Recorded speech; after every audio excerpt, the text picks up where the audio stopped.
비판도 받고 또 뭐 격려도 받고 하다 보니까 벌써 1년이 이제 왔습니다. 5월학과는 그런 자화자찬의 취임 1주년은 절대 안 된다고 해놔서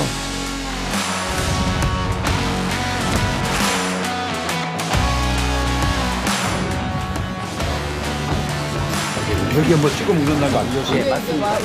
올 겁니다.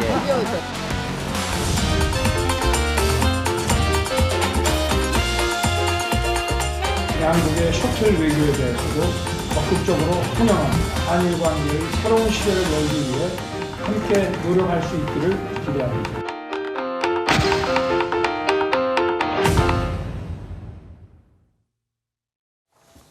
윤석열 정부에게 4월과 5월은 외교의 시간이 될 것 같습니다. 저희가 준비한 2위와 5위를 지금부터 만나볼 텐데요.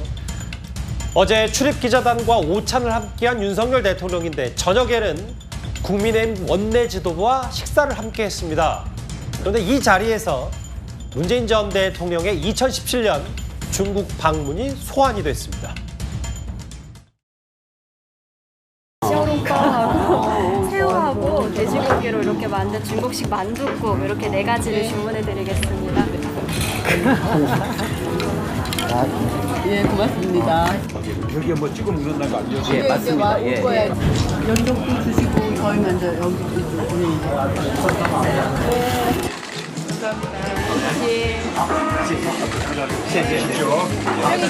예, 번창하십시오.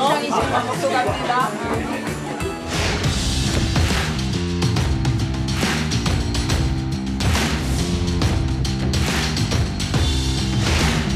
오히려 그 나라 대중들이 아침 식사를 어떻게 하는지 직접 체험함으로써 대한민국 문재인 대통령을 훨씬 친숙하고 익숙한 사람으로 다가가게 만들었던 외교적, 문화적 성과가 있었습니다. 그런데 그것을 혼자 밥 먹었다 해가지고 외교 참사라고 얘기한다니 그건 뭐 앞뒤가 맞지 않는 얘기죠.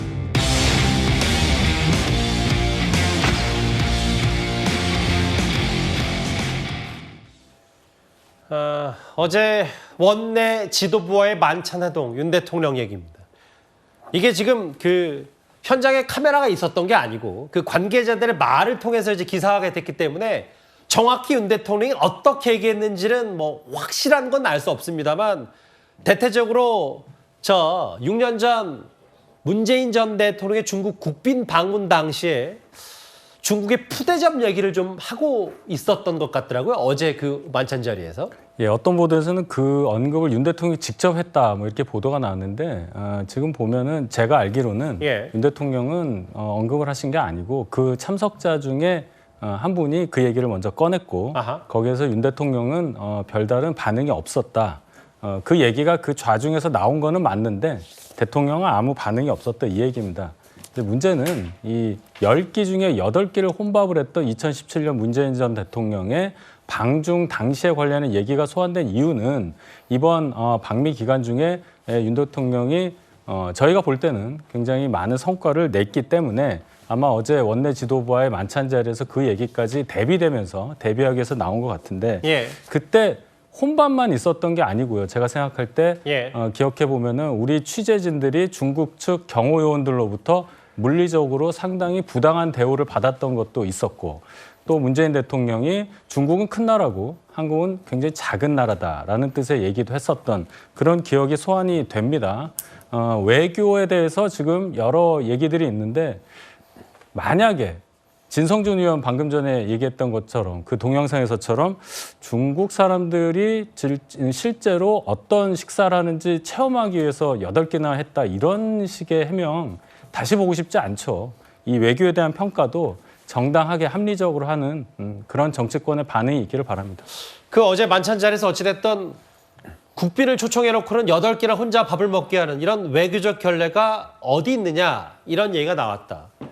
복수의 참석자들 얘기는 어제 그 국민의힘 원내 지도부의 만찬 자리에서 문재인 정부는 외교나 국방 경제적으로도 모두 실패한 정부라고 말했다. 그러니까 결국 중국 그렇게 친중 정책 많이 문재인 정부가 폈는데 결국 우리가 중국으로부터 얻은 게 뭐냐 뭐 이거를 좀 윤 대통령이 강조하고 싶었던 건 아닌지 모르겠어요. 그렇죠. 윤 대통령이 이제 주로 방점을 찍은 것은 이제 문 전 대통령이 혼밥 자체를 비판했다기보다 예.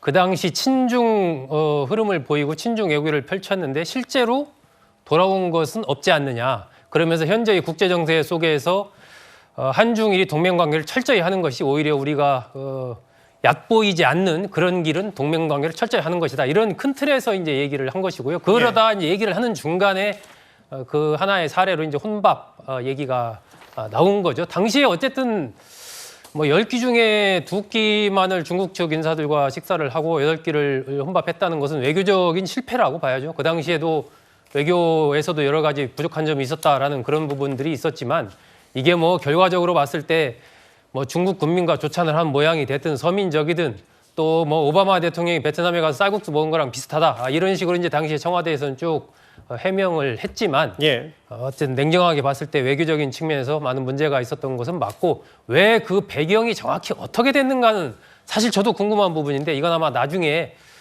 문 전 대통령의 어떤 그 구체적인 회고록 같은 게 나오면 좀 유추할 수 있지 않을까 하는 생각도 듭니다.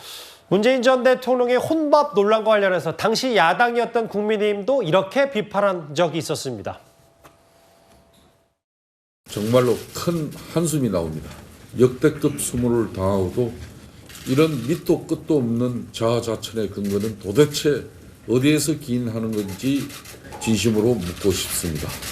대통령이 중국 가서 시종일관 시진핑 비위 맞추고 또 혼밥한 것 이외에 따로 한 일이 뭐가 있는지 되묻지 않을 수 없습니다. 3박 4일 동안 2끼 외에는 전부 혼자서 식사를 하도록 방치를 했습니다. 이런 것이 바로 굴욕 외교이고 외교 참사인 것입니다.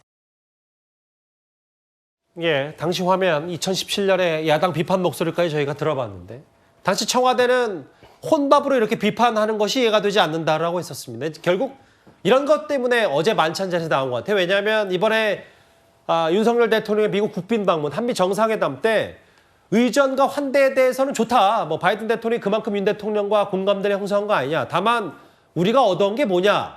야당에서 꽤 비판을 많이 하니까 아니 문재인 정부 때는 그 의전과 환대조차 중국에 못 받은 거 아니냐. 이 비판 목소리가 엮이면서 어제 자리에서 그런 내용도 나온 거 아닌가 싶기도 하거든요.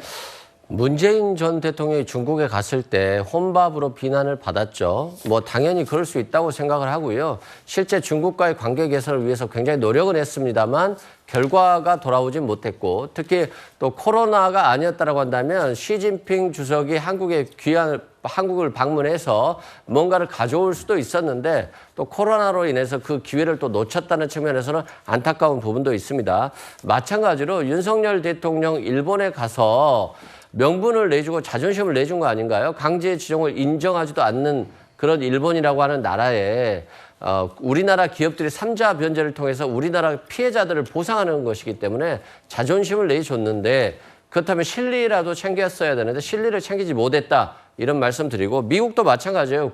윤석열 대통령 굉장히 환대를 받은 건 맞습니다. 노래도 부르고 영어 연설도 하고 미 상하원 영어 연설도 또 미 하버드대에서 연설도 하고 굉장히 접대는 받았습니다만 결과적으로 우리나라가 투자를 받은 것들은 한 8조 정도 그리고 우리나라 기업들이 미국에 투자한 것들은 한 130조 정도 그럼에도 불구하고 반도체 과학법을 통해서 우리나라 반도체 수출과 관련해서 어떤 보조금 문제 그리고 우리 기밀을 줘야 되는 문제들 그리고 현대자동차 등의 어떤 인플레이션 감축법에 따른 보조금 지원을 받지 못한 문제 이런 것들 실은 기대가 많이 있었거든요. 국민들께서. 그런데 이 기대에는 부응하지 못하고 대통령이 환대만 받고 왔기 때문에 결과적으로 실리 외교 측면에서는 똑같이 과거에 문재인 전 대통령이 비판을 받았듯이 윤석열 대통령에게도 똑같은 비판이 주어진 것이다. 이렇게 보면 될 것 같습니다. 그 윤석열 대통령은요. 지난 미국 국빈 방문 당시에도 중국을 겨냥한 듯한 발언을 이렇게 했었습니다. 유엔 안보리 상임이사국의 결의에 위반한 행위에 대해서도 안보리 이사국들이 거기에 대한 협조를 충분히 하지 않은 탓에 핵 위협이 대단히 구체화되고 위협적이고 또 거기에는 한국뿐 아니라 일본, 미국도 함께 노출되어 있기 때문에 더 이상 거스를 수 없는 불가피한 선택이라고 저는 생각합니다.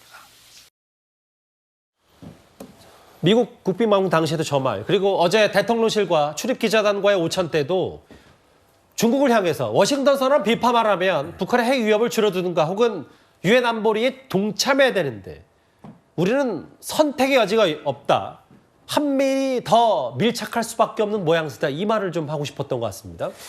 글쎄, 근데 중국이 워싱턴 선언을 비판하는 것, 이 문제를 우리가 어떻게 이해해야 되는가? 이게 굉장히 외교적인 문제입니다. 예. 무슨 얘기냐면 사실은 미국이 중국에 대해서 워싱턴 선언 문제의 배경에 대해서 설명을 이미 했다는 거 아니겠어요? 그 합의가 있기 전에. 그렇기 때문에 중국은 이미 알고 있어요. 알고 있지만 비판하는 거예요. 왜냐하면 중국 외교부로서는 중국 외교부에 할 일이 있기 때문에 저는 비판하는 거라고 보고, 우리는 또 중국의 그런 비판이 있으면 또 우리는 우리의 입장을 대한민국의 국익을 위해서 중국에 설명을 해야 되는 것 당연하다. 그런 것이 외교라고 보고요. 자, 윤 대통령이 저런 식의 어떤 중국에 대한 섭섭함, 뭐 당연히 틀린 얘기가 아니죠. 왜냐하면 유엔 결의가 있는데도 불구하고 걸핏하면 중국이 유엔 결의 때 북한 편을 든다든가 아니면 유엔 결의 사항 자체를 지키지 않아요. 그리고 중국과 북한 간에 지금도 뭐 사실은 온갖 종류의 밀무역 같은 것이 성행한다. 뭐 이런 것들은 많이 알려져 있지 않습니까? 그렇기 때문에 우리로서는 중국이 일종의 북한의 핵 개발 행위에 대해서 어느 정도의 견제를 하지 않는 상황에서 그 북한의 핵 개발에 대항하기 위한 우리의 일종의 자구책, 뭐 이런 부분에 관해서 중국이 문제를 삼으면 안 된다. 당연히 이렇게 생각할 수 있고 우리도 그렇게 생각을 해야 되지만, 그렇다고 해서 선택의 여지가 또 전혀 없느냐? 그건 아니라는 점이죠. 그래서 윤 대통령이 조금 더 이런 문제에 관해서 좀 외교적으로 세련되게 대응을 했으면 하는 아쉬움은 남는 대목이다. 저는 이렇게 생각합니다. 한미일 그리고 이 중국과 러시아를 대하는 외교적 외교 이런 저울을 재는 듯한 부분들이 상당히 중요할 텐데 어제 기자단과 오찬에서 이런 얘기가 나왔습니다. 국빈 방문 때 후문들이 좀 있는데 미 공연 때 들려준다고 좋아하는 음악을 알려달라고 해서 그래서 아메리칸 파이 돈 맥클린의 곡 3개를 줬다. 갑자기 무대 위로 올라오라고 했고 그래서 가사 생각이 안 나서만 망신당할 뻔했다. 뭐 이렇게 어제 기자들 앞에서 얘기를 한 게 있어요. 근데 아메리칸 파이 뭐 노래 이번에 노래도 부르고 꽤 분위기가 화기애애했던 건 맞는 거니까. 근데 오늘 SNS 통해 알려지기로는 노래 대통령 노래 되게 잘 부르더라. 노래 잘 부르다 하면서 워싱턴에 거주하고 있는 그 한인 누군가에게 이웃 주민이 파이를 선물해줬다는 얘기가 좀 들려오네요. 예, 우리 대통령이 미국을 방문했을 때 과연 저런 어떤 소소한 얘기가 있었던가 아마 기억에 나시지 않을 겁니다. 없었으니까요.